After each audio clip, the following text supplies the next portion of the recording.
तो आज हम एक नया चैप्टर स्टार्ट करने वाले हैं जिसका नाम है सातत्य तथा अवकलनीयता, continuity and differentiability. Chapter number 5 है ये। तो इसमें पहला टॉपिक है सातत्य। ये कक्षा 12th का टॉपिक है। तो देखिए इसे ध्यान से समझिए, मोस्ट इम्पोर्टेंट है। इससे 5-6 क्वेश्चन आने ही वाले हैं। अब 5-6 तो नहीं आएंगे, कम से कम 3-4 तो आएंगे ही आएंगे, ठीक है। और इस चैप्टर से तो बहुत कुछ आने वाला है, सब कुछ इसी पे बेस्ड है। तो देखिए सातत्य क्या है। कंटिन्यूटी, जैसे नाम से पता चल रहा है, कंटिन्यूस जो लगातार हो, ना कि बीच में रुका हो, डिसकंटिन्यूस नहीं होना चाहिए। तो आइए इसे एक एग्जाम्पल की सहायता से हम समझने का प्रयास करते हैं। एक एग्जाम्पल लेते हैं, F X is equal to 1 2। 1 कब है? यदि x स्मॉल या बराबर हो 0 के। और 2 कब है? यदि x ग्रेटर देन हो 0 के, ठीक है। अब इसका एक ग्राफ खींचते हैं हम। देखिए इसका हमें ग्राफ बनाना है, ठीक है। ये 1 मान लीजिए और इसे 2 मान लीजिए, ठीक है। इसका ग्राफ कुछ इस प्रकार बनेगा। देखिए 1 कब होगा? इसे y मानेंगे, हाँ ठीक है, y। तो जब x की वैल्यू क्या है, छोटी है या बराबर है 0 के, तब उसका मान 1 है। यानी छोटी या बराबर है, निगेटिव इधर होती हैं, ठीक है। ये -1 -2, ये 1 ये 2 है ना। तो इधर को जाएंगी तब जो मान आएगा उसका ये आएगा, ठीक है। और 2 कब होगा? जब x की वैल्यू बड़ी होंगी, ठीक है। और ये यहाँ पे नहीं होगा और ये यहाँ पे एग्जिस्ट करेगा, ठीक है। तो देखिए ये फंक्शन जो है कंटिन्यूस नहीं है। क्यों? क्योंकि इसकी वैल्यू कंटिन्यूस नहीं है। क्यों नहीं है? क्योंकि जब हम इसमें f की जगह 0 पुट करते हैं, f की जगह हम 0 पुट कर रहे हैं, तब हमें 1 प्राप्त हो रहा है। जब x से हम कम, x की जगह हम 0 से कम पुट कर रहे हैं, तब भी हमें क्या प्राप्त हो रहा है? 1। लेकिन अगर हम x में 0 से कुछ ज्यादा पुट करते हैं, अर्थात इधर की तरफ बढ़ते हैं, तो क्या प्राप्त होता है? हमें 2 प्राप्त होता है, ठीक है। और ये दोनों इक्वल नहीं है इसके, तो ये संतत नहीं है। क्या है ये? असंतत है। असंतत डिसकंटिन्यूअस है, ठीक है। तो देखिए और एक एग्जांपल और लेते हैं इसी के जैसा, बिल्कुल same. F X is equal to 1 होगा। कब होगा? यदि x नॉट इक्वल टू 0। 2 होगा यदि x इक्वल टू 0, ठीक है। इसका ग्राफ बना लेते हैं। इसे तो पता ही है आपको, y डैश होता है। एक ग्राफ और बनाते हैं इसका। देखिए इस प्रकार बनेगा, x डैश y डैश, ठीक है। इसके लिए देखिए अगर x बराबर नहीं है 0 के, तो ये देगा हमें 1। यहाँ पे 1 मान लीजिए, तो ये 1 देगा हमें, इधर को भी और इधर को भी। लेकिन x जब बराबर है 0 के, तो ये हमें ये देता है 2।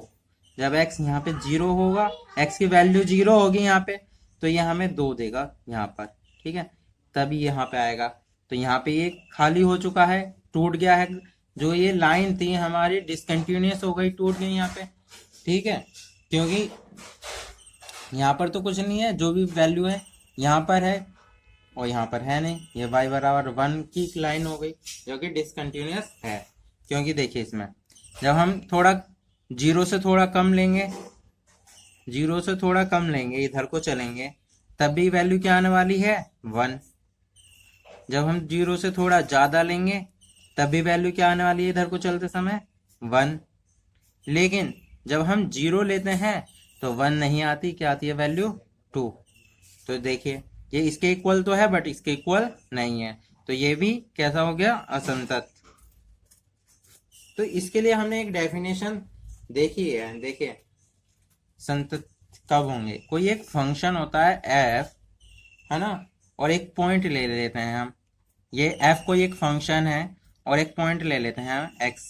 फंक्शन एक्स का फंक्शन है तो एक्स की जगह हम कोई पॉइंट सी पुट कर देते हैं, ठीक है। तब कोई एक फंक्शन एफ है और एक पॉइंट है X is equal to C, then तब जो एक फॉर्मूला होता है limit X tends to C F x is equal to होनी चाहिए एफ सी के, कि अगर हम लिमिट निकालें फंक्शन की एक्स टेंस टू सी पर तो वो इक्वल होनी चाहिए फंक्शन में सी की वैल्यू, सी रखने पर जो वैल्यू आएगी, समझ में आया? तो ये एक फॉर्मूला है हमारा। इसी फॉर्मूले को हम और भी लिख सकते हैं, देखते हैं आइए।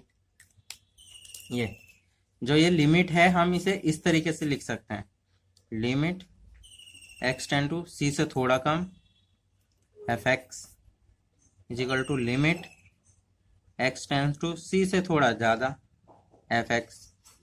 ये लिमिट ही ये है, ठीक है। जब ये दोनों इक्वल होती है तभी वैल्यू आती है, और ये इक्वल होने चाहिए एफ सी के, तब भी फंक्शन क्या कहलाएगा, कंटिन्यूअस कहलाएगा, अर्थात संतत, ठीक है। इस प्रकार तो ये एक फॉर्मूला है, इसे याद रखना रिलेशन को, कि हम थोड़ी एक पॉइंट लेते हैं, अगर हमें किसी पॉइंट पे कंटिन्यूटी चेक करनी होती है तो हम उससे थोड़ा कम पे चेक करते हैं, फिर उससे थोड़ा ज्यादा पे चेक करते हैं, और फिर उसी ठीक पॉइंट पे चेक करते हैं, और तीनों वैल्यू एक आती हैं, तब कहते हैं कि फंक्शन जो है कंटिन्यूअस है। एक एग्जाम्पल की सहायता से इसे करने की कोशिश करते हैं। देखिए एक एग्जाम्पल है,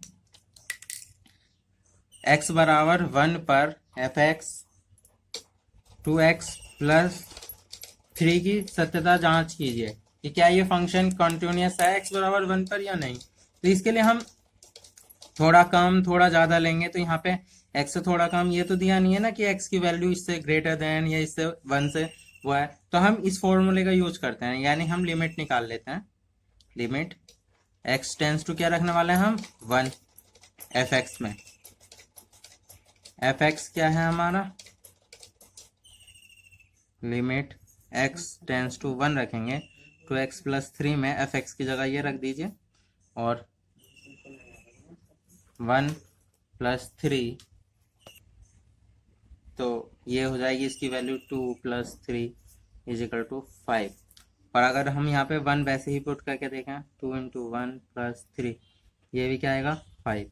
चूंकि limit x tends to 1 F X equal है f1 के, अतः क्या है फंक्शन जो है हमारा एफ एक्स, वो क्या है हमारा फंक्शन एफ एक्स संतत है, ठीक है। तो आशा करते हैं आपको वीडियो समझ में आई होगी। वीडियो को लाइक कीजिए, शेयर कीजिए एंड चैनल को सब्सक्राइब कीजिए।